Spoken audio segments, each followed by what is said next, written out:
जय माता की, जय सिया राम। से बच्चों को वजह से बहुत से बच्चे कहते हैं कि माँ हम मंत्र जाप भी बहुत करते हैं, साधनाएं करते हैं, लेकिन हमारी साधनाएं सफल नहीं होती है, हमें फल नहीं मिलता है। तो क्या कारण है, ऐसा क्यों होता है हमारे साथ? देखो बेटा, साधनाएं करना एक अलग बात है और नियम पालन उसके साथ में करना वो अलग बात है। क्योंकि बच्चे साधनाएं तो कर लेते हैं लेकिन नियम पालन और कुछ बातों का ध्यान नहीं रखते हैं, इसलिए उस साधना सफल नहीं होती है। और एक साधना होती है जो बिना गुरु के करते हैं बच्चे, और बिना गुरु के अलग नियम होते हैं और गुरु के साथ में रहकर अलग नियम होते हैं। ठीक है ना। अब जैसे कि भाई आपने साधना का संकल्प ले लिया कि हम 11 दिन की साधना करेंगे और आपका गुरु है नहीं, और जैसे कि आप मंत्र जाप करोगे तो क्या होगा कि आपकी साथ नेगेटिविटी है या आपके घर में नेगेटिविटी है तो उसको ग्रहण कर लेगी और उसको आपको पूर्ण फल नहीं मिल पाएगा। ठीक है ना। एक तो कारण ये होता है, और एक होता है जैसे कि तुम 11 दिन की साधना करते हो, उसमें संकल्प लेते हो और उसमें नियम पालन होते हैं कि किसी के घर का नहीं खाना, कहीं ज्यादा कर बाहर नहीं घूमना है। वही जो घर में रहती हैं लेडीज, जैसे उधर उधर बैठती रहती है ना, बातें करती फिरती रहती हैं, तो ऐसे बात नहीं करनी है किसी से ज्यादा। अपनी उसमें ही साधना के दौरान उसमें ही उस मगन रहना, आपको ध्यान लगाना है कि हर चीज का। वही जो खुद जो जॉब पे जाते हैं बच्चे या बाहर लेडीज भी जाती हैं तो उनकी तो अलग बात है, वे भी जाए तो बड़े मतलब से मतलब रखे, दूसरों से ज्यादा बातें ना करे, जो बस जितना मतलब है इतनी ही बात करे। तो उसमें क्या होता है कि जैसे ब्रह्मचर्य का पालन नहीं करते बच्चे। ब्रह्मचर्य का पालन ये नहीं कि तुम शरीर से, मानसिक भी ब्रह्मचर्य का पालन करना पड़ता है। क्योंकि बच्चे, कई बच्चे को, एक बच्चा आया था मेरे पास, वो कह रहा कि माँ मैं तो हर चीज का नियम करता हूँ। मैंने उसको देखा, वो गंदी गंदी मतलब फोन में चीजें देखता था और फिर उसके मन में ये विचार चलते रहते थे हमेशा, तो वो साधना कहाँ से सफल होगी। तो ये नहीं है कि ब्रह्मचार्य भाई, मानसिक ब्रह्मचार्य भी करना जरूरी होता है। मतलब कि अपने मन में इन बातों का ख्याल भी नहीं लाना होता है, गलती से भी सोचनी नहीं होती है ये। आप साधना करते हो, पूजा मंत्र जाप करते रहते हो, मन में गलत गलत विचार चलते रहते हैं हमेशा, गंदा गंदा सोचते रहते हो और कुछ भी खा लेते हो, कोई नियम परहेज नहीं रहता है, ना ही समय पे पूजा करते हैं। कभी सुबह 6 बजे, कभी 7 बजे, कभी 8 बजे, रात को भी, शाम को भी इस तरीके से करते हैं। तो एक इसमें नियम में बंधना पड़ता है। साधना का मतलब क्या होता है, अपने शरीर को साधना, उसमें कोई गलती ना हो हमसे, अपनी इच्छाओं को मारना।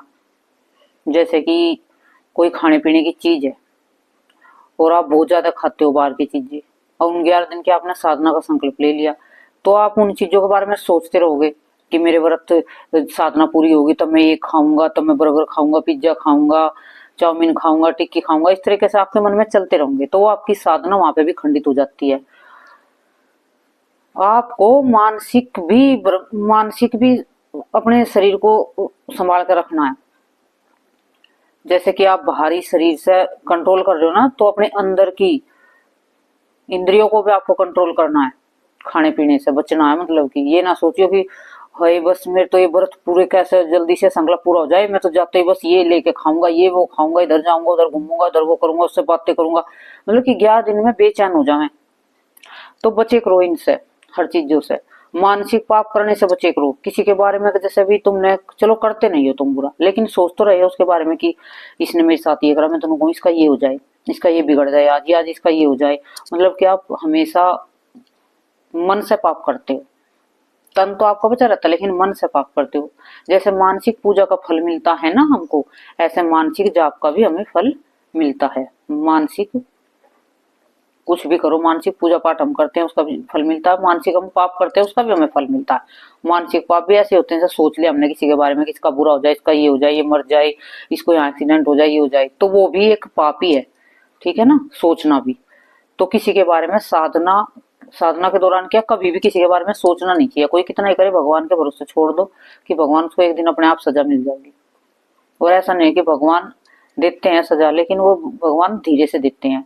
और एक साधना क्या होती है, जैसे कि आप गुरु के साथ में रहकर साधना करते हो तो उसमें आपको ज्यादा नियम पालन की कोई जरूरत नहीं रहती है। जैसे कि आपको अपना, आप सुरक्षा घेरा बनाना, और बहुत सी बातें हैं, छोटी छोटी बात गलती हो जाती है ना तो वे आपकी माफ हो जाती हैं, क्योंकि वो आपके ऊपर गुरु का कवच है।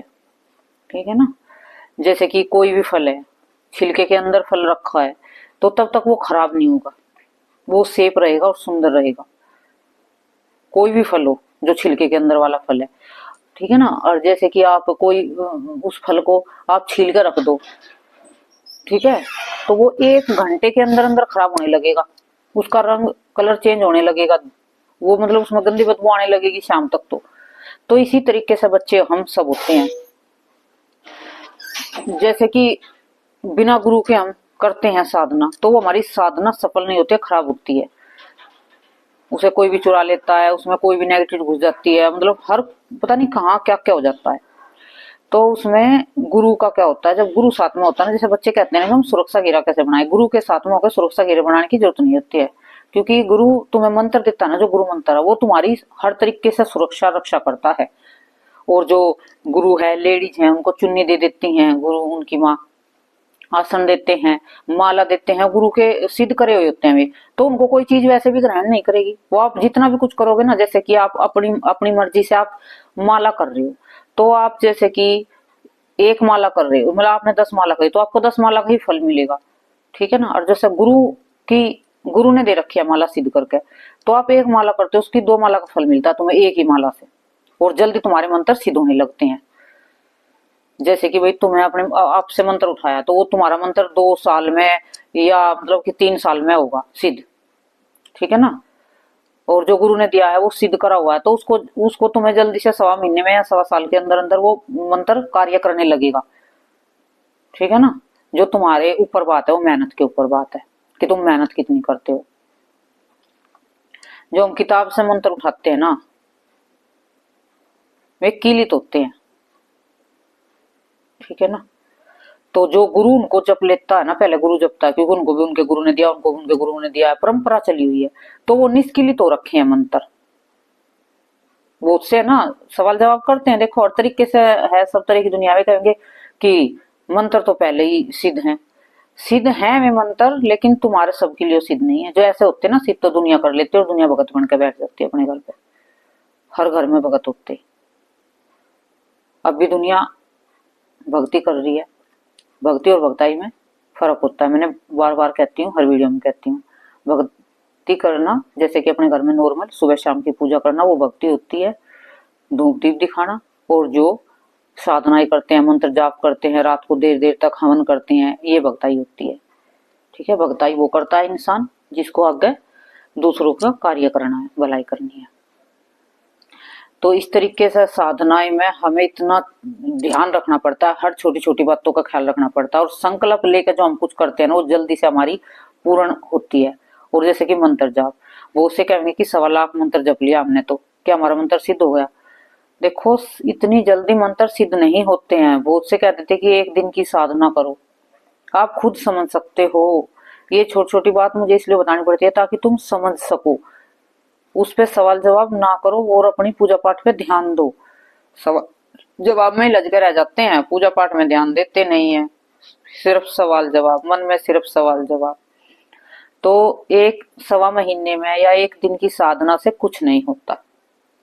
ऐसा होता तो जो ऋषि मुनि थे हमारे पहले के, तो वे जंगलों में क्यों कई हजार वर्ष तक तप करते बैठते? ऐसा होता तो वे भी 1 दिन की साधना करके बड़े बड़े ऋषि महर्षि बन जाते, महात्मा बन जाते। तो ऐसा संभव नहीं है बिल्कुल भी। जो कहते हैं ना कि 1 दिन की साधना करो, वो 1 दिन से 1 दिन का क्या होता है? जैसे ग्रहण हुआ, दिवाली हुई, अमावस कुछ भी हुआ, नवरात्रे हुए, तो उसमें मंत्र उठा लेते हैं हम। 1 दिन में तो अपना इस शरीर की गंदगी साफ नहीं होगी। जो अंदर विकार भरे हुए मनुष्य हैं हम, तो हमारे अंदर हजारों विकार होते हैं, पता नहीं कितने लाखों। तो हमें धीरे धीरे मंत्र जाप से, भक्ति से ही तो साफ होता है शरीर। अब 1 दिन देखो, बच्चा भी पेट में गर्भ में रहता है, तो वो भी 3 महीने का होने के बाद उसके शरीर में अंग बढ़ने शुरू होते हैं, हाथ पैर उंगली आंख नाक, वे भी 3 महीने से पहले तो वो भी मांस का एक लोथा ही होता है शरीर के अंदर, ठीक है ना। तो इसे समझोगे ना तुम, ये बात छोटी छोटी है लेकिन बड़ी बहुत बड़ी बातें हैं ये, जो उनको गहराई में उतरोगे, इनको समझोगे, देखोगे, इनको महसूस करोगे कि क्या है मंत्र जाप, क्या साधनाएं हैं, इनसे क्या होता है क्या नहीं।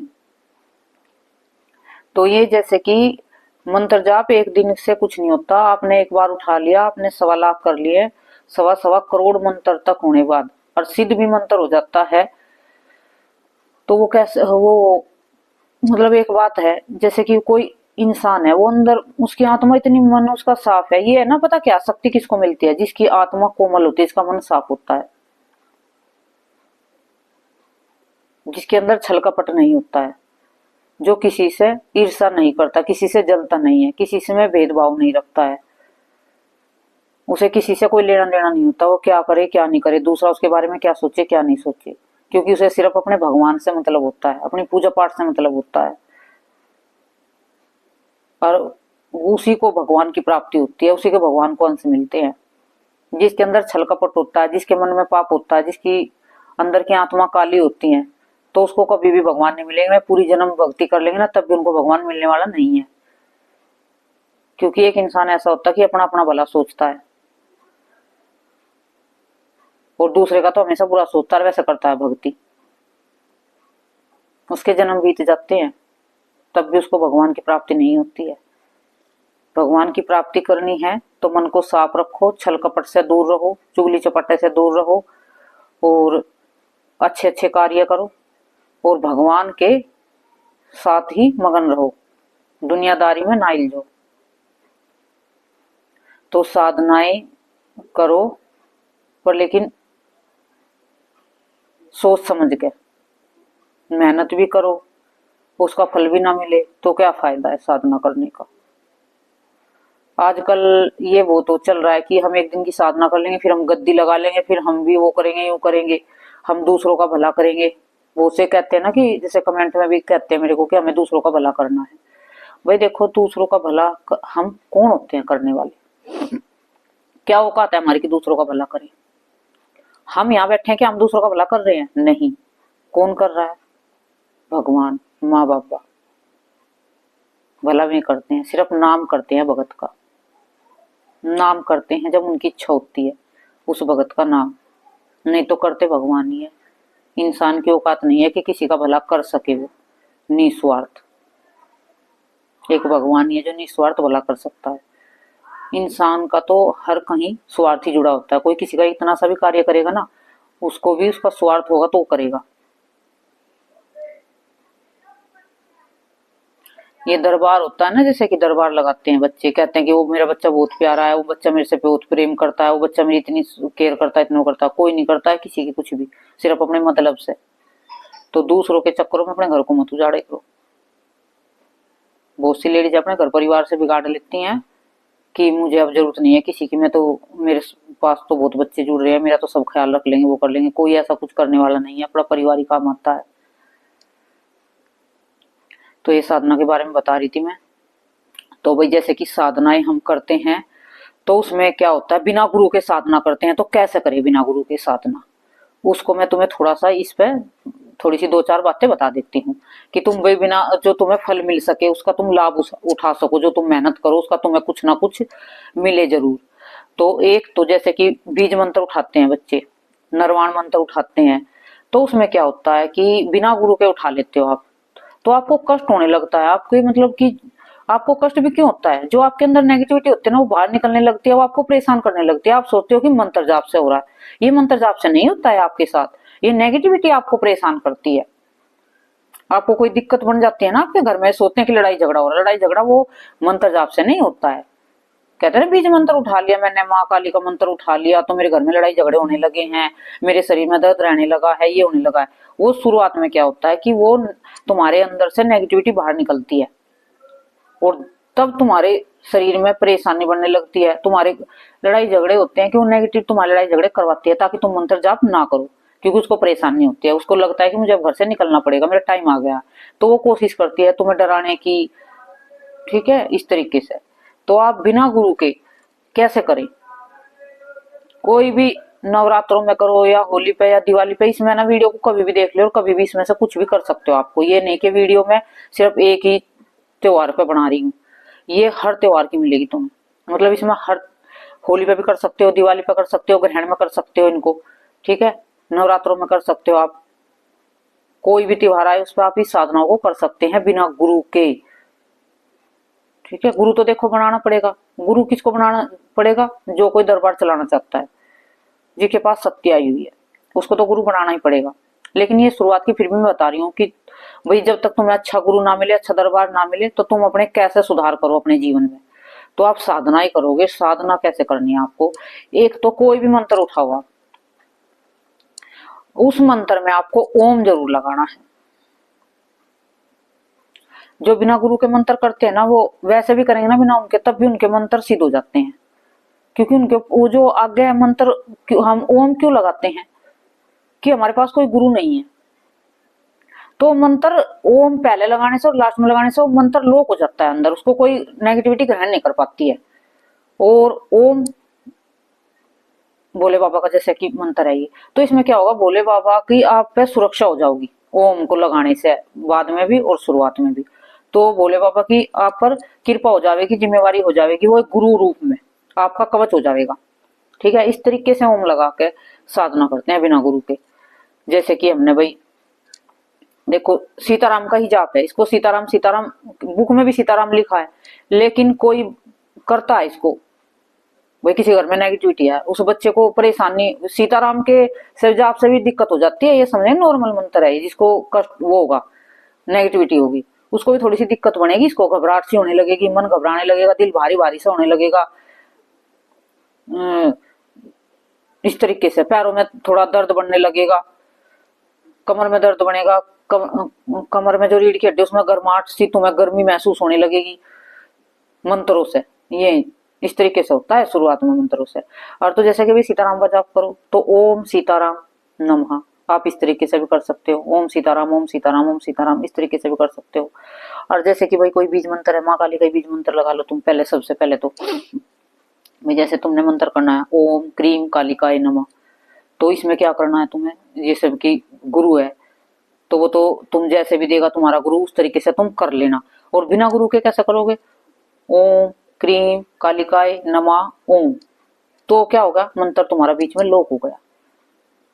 तुम मंत्र उठा भी रहे तो थोड़ा सफाई से उठाया करो ना, ताकि तुम्हें उसका फल मिल सके।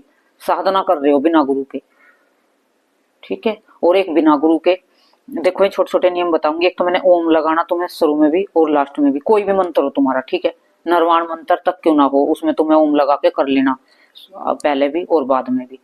और फिर क्या करना है, जो तुम्हारा आसन है, आसन है ना तुम्हारा, तो उसमें जैसे तुम बैठोगे, 2 लौंग और कपूर की टिक्की अपने आसन पर रख के तब उसके ऊपर बैठ जाना,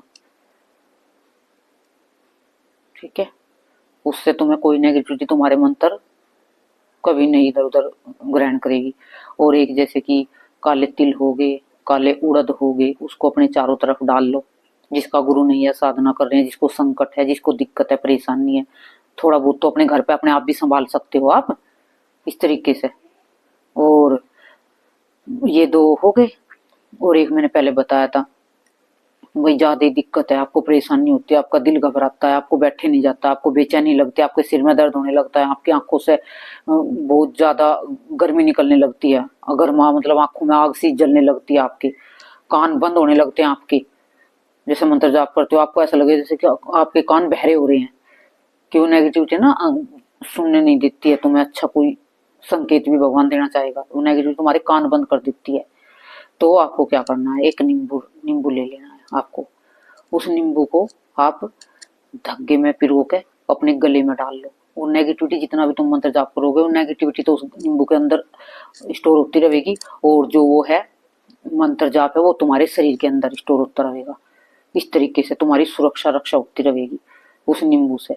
तो तुम्हें कोई भी नेगेटिविटी जो उसके अंदर सारी इकट्ठी हो जाओगी, फिर उस नींबू को या तो कपूर की सहायता से, मतलब बाहर छत पे खुले में, अंदर नहीं जलाना है, कपूर की सहायता से 2-4 टिक्की 10-5 टिक्की लेकर उसके चारों ओर रख के उसको जला दो।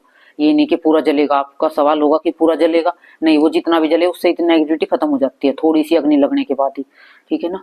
और या फिर उसको चौराहे पर डाल देना, घर में नहीं रखना उसको, अपने गले में से उतार के इस तरीके से कर लेना आपको। और जैसे कि भाई ज्यादा परेशानी, ये बहुत संकट वालों बच्चों के लिए है, देखो जिनको वैसे कैसे हैं, अच्छे हैं, नॉर्मल है, जिनके गुरु हैं उनको तो कोई ज्यादा कुछ करने की जरूरत नहीं है, पर ये बिना गुरु के बच्चे है ना जो परेशान हो रहे हैं, जो सोते हैं हम ये करे वो करे, तो उन बच्चों के लिए ज्यादातर वीडियो बना देती हूँ ताकि बच्चे भटके ना, परेशान ना हो, दुखी ना हो। मेरा तो भाई यही मकसद है कि बच्चे कहीं ना कहीं गलती ना कर दें, कोई अपने शरीर को कष्ट ना पहुंचा ले, अपने घर परिवार को, बच्चों को कोई नुकसान ना हो जाए, बस यही है। तो कि ये वीडियो तुम्हारे मेरे बनाई है, तुम्हारे घर तक पहुंचे जगह जगह, और तुम इसका फायदा उठाओ, इसका लाभ उठाओ, इसका घर बैठे आनंद लो। सब बातों की मतलब ज्ञान मिले तुम्हें, छोटी छोटी बातों का ज्ञानवर्धक वीडियो बनाती हूँ ज्यादा से ज्यादा समय निकाल के तुम सबके लिए। जो बच्चे परेशान हो गए, जिनके पास पैसे नहीं है, दरबार जा नहीं सकते हैं, और भक्ति पूजा पाठ करने का मन है, साधनाएं करने का मन है, ताकि मैं घर बैठ के इन साधनाएं कर सके, फिर धीरे धीरे भगवान की कृपा होने लगेगी, तो रास्ता भी अपने आप निकल जाओगा, पैसे भी अपने आप धीरे धीरे कहीं से ना कहीं से, जिस शक्ति की तुम साधना करोगे तो वो कहीं से ना कहीं से तुम्हारे इंतजाम कर देगी, कहीं ले जाने तक तुम्हारे गुरु का अच्छे से कर चयन करवा देगी, तुम्हें मतलब ढूंढ देगी, तुम्हारे लिए कहीं ना कहीं पहुंचाई देगी, जो अच्छा दरबार होगा, अच्छा गुरु होगा। तो ये इस तरीके से शुरुआत में इस तरीके से कर लोगे ना तो तुम्हारा बचाव हो जाएगा। और भाई शुरुआत में जैसे साधना करो, मंत्र जाप करो, कुछ भी करो, तो अपना भोग जरूर रखो पूजा घर में, फूल, अक्षत, धूप, दीप सब अच्छे से अपना करे करो, और नियम पालन से करे करो। जैसे सुबह करी है 7 बजे या 6 बजे या 5 बजे, तो हर रोज यही करनी है, और शाम को भी हर रोज यही करनी है। उसमें थोड़ा बाल नहीं, साधना के दौरान बाल नहीं कटवाने चाहिए अपने, पुरुष हैं तो शेविंग नहीं करानी चाहिए, नखून नहीं काटने चाहिए, ठीक है ना। लेडीज हैं जैसे कहीं साधना के दौरान आईब्रो बनवा लेती हैं, ये भी नहीं कराना चाहिए हमको। अपने शरीर में से एक भी रोम निकालनी नहीं चाहिए उस टाइम, क्योंकि उस साधना के दौरान क्या होता है कि हमारी रोम रोम में शक्ति, रोम रोम के माध्यम से शक्ति उतरती है हमारे अंदर। तो आप एक रोम भी निकलवाते हो ना, उससे भी हमारी शक्ति खंडित हो जाती है। जैसे आईब्रो बना लेती है, उसमें कितने रूमें निकल जाते हैं आपके शरीर से, तो इस तरीके से ये इसलिए होता है। और गर्म चीजों का सेवन नहीं करे जाता है साधना में, क्योंकि जो पुरुष हैं या लेडीज हैं कोई भी है, उनको, लेडीज को सफेद पानी की दिक्कत होगी रात शरीर में अंदर, उनको परेशानी बनेगी, जलन होगी, गर्म चीज ज्यादा लेंगी तो साधना के दौरान, क्योंकि उस टाइम पे जितना तुम ठंडा खाना, जितना शांत खाना, जितना शांत रहोगे उतना ही तुम्हारे ज्यादा फल मिलेगा, क्योंकि तुम्हारा मन परेशान हो जाएगा, कोई भी शरीर में दुख कष्ट होगा। और आदमी रात को भी उनको भी मतलब गंदगी हो जाती है शरीर में, गर्म चीज ज्यादा खाते हैं, तो साधना में तो गर्म चीजों को मतलब ज्यादा ना खाया करो, ठंडी ठंडी चीज ज्यादा खाने की कोशिश करे करो।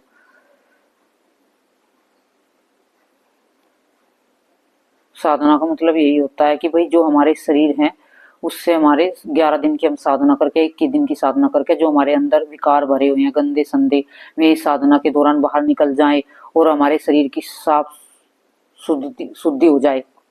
अंदर की आत्माओं की, भूखा रहना, आत्माओं की शुद्धिकरण करना है।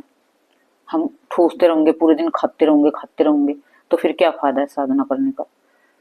बहुत सी हैं क्या नमक जो खाती हैं साधना में 11 दिन के, उससे 3-3 टाइम नमक लेती हैं।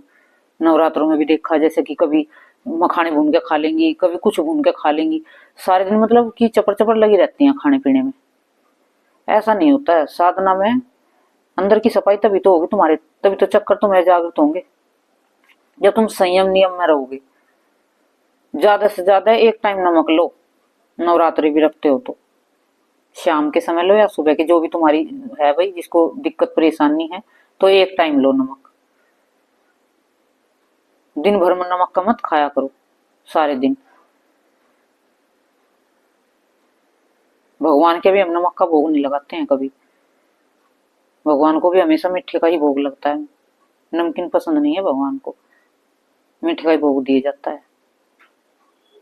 तो ये साधना की छोटी छोटी मैंने बात थी जो गुप्त तुम्हें बता दी है। भी साधना करो बिना गुरु के तो कैसे करो, ये सुरक्षा करके अपनी साधना करे करो, तो इसका जरूर से जरूर तुम्हें लाभ मिलेगा। तुम करके देखना इन साधनाओं को, ठीक है ना। और जैसे एक बात और है, जैसे आप मंत्र जाप करते हैं और आपके गुरु भी हैं, फिर भी आपके शरीर में परेशानी बनी रहती है, कहीं ना कहीं कुछ ना कुछ मतलब होता रहता है, तो आप एक काम ये नहीं करते हो बिल्कुल भी। आप अपने पास में जल, गंगा जल हो, उस पानी में से थोड़ा सा डालकर रख ले करो 1 गिलास, उसके अंदर चम्मच जैसे आप मंत्र जाप करते रहते हो ना, तो उसे आप चलाते रहा करो। आपको किस तरफ चलाना है, वो सीधी तरफ चलाना है, ठीक है। सीधी तरफ चलाते रहो, चलाते रहो। तो उसमें क्या हो, उसमें फिर फूंक मारो, मंत्र पढ़ रहे हो, फिर उस पानी उस जल को, उसको बाद में अभिमंत्रित जल हो जाता है, उसको घर में छिड़को, अपने घर परिवार में सदस्य में कोई बीमार है उसको दो, और आप भी पियो उसको। आपके जो शरीर में थोड़ी बहुत दिक्कत परेशानी है वो धीरे धीरे कम होने लगेगी उससे। इस तरीके से जल अभिमंत्रित करे करो। और हाँ भी, जैसे कि तुमने साधना करी है, मंत्र जाप करते हो, काफी दिन हो गए हैं, 2-3 साल हो गए हैं, आप कह रहे हैं कि हम कैसे चेक करें कि हमारे पास मंत्र सिद्ध हुआ कि नहीं हुआ। तो आप जैसे वो आपके घर में कोई बच्चा है, बड़ा है, कोई भी है, किसी को परेशानी है, सिर दर्द है, पेट दर्द है, कुछ भी है, मतलब डॉक्टर के दिखा लिया, आराम नहीं लगा, पहले तो देखो डॉक्टर के दिखाने, ना समझिए कि डॉक्टर की बीमारी आप झाड़ा लगा दोगे तो ठीक हो जाओगा।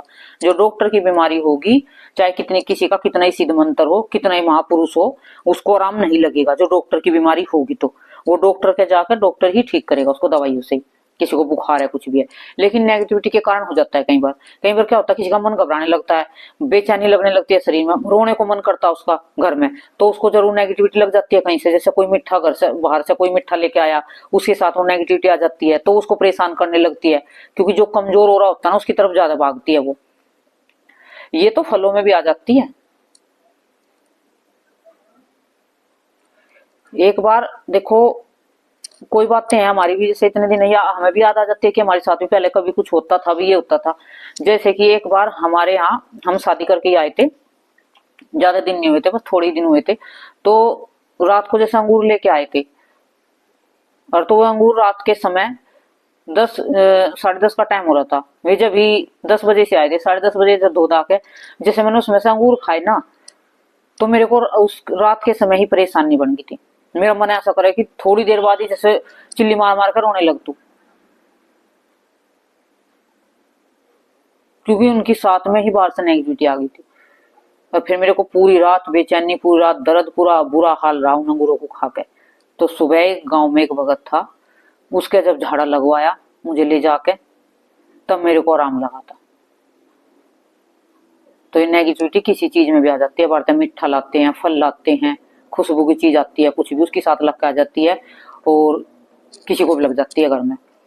तो उस तरीके से किसी को लगी है, आपको लगता है कि डॉक्टर की नहीं है, तो आप उसको झाड़ा लगा के देखना, उसको तुरंत राहत मिल जाएगी, आराम मिल जाएगा बिल्कुल। तो आप समझ लेना आपका मंत्र सिद्ध हो गया, अब ये मंत्र काम करने लगा, और आप कोई ज्यादा से ज्यादा इस मंत्र का जाप करना है, इस मंत्र की साधना करनी है। पहले एक मंत्र की साधना करे करो, 10-10 मंत्र मत उठाया करो एक साथ साधना के दौरान। पहले एक साधना कर ली एक मंत्र की, वो सिद्ध हो जाएगा तुम्हारा। उसकी 2-3 बार साधना करो। जैसे छठे महीने नवरात्रे आते हैं, दिवाली, होली, हर चीज, मतलब साल भर में कितने त्योहार आते हैं, तो उस मंत्र की 1 साल तक लगातार साधना करते रहो, करते रहो, करते रहो। उस मंत्र को ही साधना के दौरान जपो, उससे हवन करो, तो आप देखना वो मंत्र आपका काम करने लगेगा और आप जागृत हो जाएगा मंत्र। वो अच्छे से अच्छी, तगड़े से तगड़ी बीमारी को काटने में सक्षम हो जाओगे आप मंत्र की सहायता से। मंत्र करते हैं जो भी करते हैं, और मंत्र तब काम करते हैं जब आपका मन साफ होगा, सब कुछ होगा, और शक्ति आपका साथ दे रही होगी। तो शक्ति भी तभी साथ देती है जब आपका मन निर्मल कोमल होता है। तो ये साधना की छोटी छोटी बातें थी। जय माता की, जय सिया राम। और जैसे साधना सफल नहीं होती है, सबसे बड़ा कारण क्या है साधना का ना सफल ना होने का? क्योंकि सबसे पहले आप ना तो अपनी कुल देवी को मनाते हो, ना पितर देवता को मनाते हो, ना ग्राम देवता को मनाते हो, ना चौक चौराहे माता को मनाते हो, ना अपने इष्ट को मनाते हो। क्योंकि आप सीधा साधना करने बैठ जाते हो। सबसे पहले अपने पितरों की साधना करो, अपने कुल देवी की साधना करो। साधना की मतलब उनको मनाओ, उनको ये देखो कहीं वे गंदी अवस्था में तो नहीं है पितर तुम्हारे, पहले उनको साफ सुथरे करो। वे तुम्हारी साधना को सफल नहीं होने देंगे, वे तुम्हारा जीवन बर्बाद कर देंगे बिल्कुल। तुम कितनी साधनाएं कर ली हो, तुम्हें कोई फल मिलने वाला नहीं है। तो जैसे बच्चे साधना उठाते हैं, सबसे पहले गुरु भी है या गुरु भी नहीं है, जिस दिन साधना करोगे उससे पहले अपने पितर देवता का हाथ जोड़ के प्रार्थना करो, दिया लगाओ कि पितर देवता मैं साधना करने जा रहा हूँ, आप मेरी रक्षा सुरक्षा करना। अरदास लगाना उनकी 11 रुपए की, सफेद कपड़े में बांध कर रखना कि पितर देवता ये आपकी अरदास लगा दी है मैंने, मैं साधना कर रहा हूँ इस चीज के लिए, हो तो मेरी साधना में मुझे सफलता मिले और आप अपना आशीर्वाद बनाए रखना। ठीक है, इस तरह 11 रुपए की अरदास लगा के दिया लगा देना उसी टाइम पे। और जब मेरी ये साधना पूरी हो जाएगी, जो मेरा कोई मकसद है वो पूरा हो जाएगा, तो मैं आपको जरूर अच्छे कपड़े पहनाऊंगा, आपका भोग लगाऊंगा अच्छे से। तो ये तो इस तरीके से पितरों की तो ये होगी सेवा। कुल देवी का आपको, कुल देवी का भी ऐसे ही करना है कि एक कुल देवी, हमारे कुल की देवी जहाँ कहीं भी हो, आप जानते नहीं हो, जो जानते हो तो नाम ले लेना। मैं ये साधना करने जा रहा हूँ, इस साधना में मुझे सफलता मिले, कोई रोक टोक ना हो, कोई संकट कोई या कोई भी कुछ मुझे परेशान ना करे, आप मेरा साथ देना। तो आप इनके भी 11 रुपये लाल कपड़े में बांध कर रख देना कि मेरी साधना पूरी हो जाएगी, सफल हो जाओगी, सब कुछ ठीक हो जाएगा, तो मैं आपका भोग लगाने आऊंगा। और ये तुमने कुल देवी के रख दी है अपनी के, ठीक है। और फिर तुम्हारा ग्राम देवता है गाँव में, जिसको दादा खेड़ा कहते हैं, भूमिया खेड़ा कहते हैं, कुछ भी कहते हैं, तुम समझ लेना, ग्राम देवता। तो उस पर जाना है आपको साधना करने से पहले। हे ग्राम देवता, मैं साधना करने जा रहा हूँ, आप ग्राम के देवता हो, आप मेरी साधना सफल हो, मुझे आशीर्वाद दो और मेरी सुरक्षा सुरक्षा करो मेरी। तो उस पर भी वहां पे दिया लगा के आना है, धूप बत्ती दिया धूप दिखा के, और 5 बतासे चढ़ा के आने हैं, 5 बतासे डोलो उसमें, ठीक है, रख के मैं अपनी गांव खेड़े पे चढ़ा के आनी है। वो होगी फिर तुम्हारी, फिर चौक चौराली माता बनी हुई होगी तुम्हारे वहां पे। फिर वहां पे जाओ कि हे माँ चौक चौराहे वाली माता, मैं जो ये साधना करने जा रहा हूँ, किसी चीज की हो, संकट की, कुछ भी, बाहर से कोई भी गंदी चीजें चौराहे से मेरे घर ना जाए और मेरी साधना को खंडित ना करे, तो आप मेरी सुरक्षा रक्षा करना, अपना पहरा लगाना घर पे मेरे। तो आप वहां पे भी 5 पतासे, 2 लौंग, 2 इलायची चढ़ा के आना है, नहला के आना है चौक चौराहे हुए माता को, तो वहां से भी आपको सुरक्षा प्रदान हो जाओगी, ठीक है ना। तो फिर अपना इष्ट, जो तुम्हारा इष्ट है भगवान कोई भी हो, तो वहां पे मंदिर बनाओ, इष्ट अपने वहां जाओ, उसको नहलाओ, भोग प्रसाद लगाओ, कुछ भी, कोई भी इष्ट हो सकता है तुम्हारे, माँ दुर्गा या भोले बाबा, कोई भी हो सकता है, तो उनके भोग लगा के आओ। और कि माँ वो इष्ट देव, हम आपके साक्षी मान के ये साधना उठाने जा रहे हैं, आप हमारी रक्षा करो, सुरक्षा करो, हमारी साधना खंडित ना हो, कोई हमारी साधना को खंडित ना कर पाए, आप हमारी सुरक्षा करना, रक्षा करना इष्ट देव, हम आपको साक्षी मान के अपनी साधना उठा रहे हैं, तो ये इसको कर लेना, ये वहां से तुम्हें सुरक्षा मिल जाओगी। और तुम्हारी 5 तरफ से 5 ये देव मन जाएंगे सारे, फिर तुम साधना करोगे, तुम्हारी साधना को कोई भी कुछ भी हानि नहीं होगी, साधना के बीच में ना तुम्हारी साधना खंडित होगी, ना ही कोई इसको नुकसान कर पाएगा, नेगेटिविटी या कोई भी घर का भी कोई भी कुछ भी।